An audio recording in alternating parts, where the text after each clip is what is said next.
Ang COMELEC muling sisimulan sa Miyerkules ang pag-iimprenta ng mga balotang gagamitin sa 2025 midterm elections.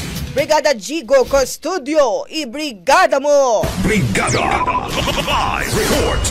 Posibleng simula ng COMELEC sa Miyerkules ang muling pag-iimprenta ng mga balota na gagamitin para sa 2025 midterm elections. Ayon kay COMELEC Chairman George Erwin Garcia, aabisuhan nila ang Korte Suprema na magsisimula na muli ang kanilang pag-iimprenta.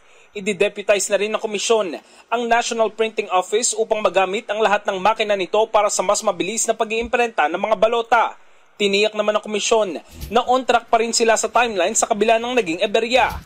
Gayunman, posibleng hindi na sila makakomply sakaling magkaroon pa muli ng temporary restraining order ang Korte Suprema dahil baka kapusin na sila sa oras. Matatandaan na nasa 6 na milyong balota ang nasayang kasunod ng TRO na inilabas ng Korte Suprema sa ilang aspirante na una nang idineklarang nuisance ng poll body. In the heart of changing lives, ito si Brigada Jigo Custodio ng 105.1 Brigada News of Manila, the Music News Authority. Ang bahaging ito ay hatid sa atin ng Standout ES4 Capsule. Simulang tuparin ang pangarap ng iyong anak. And stunting now!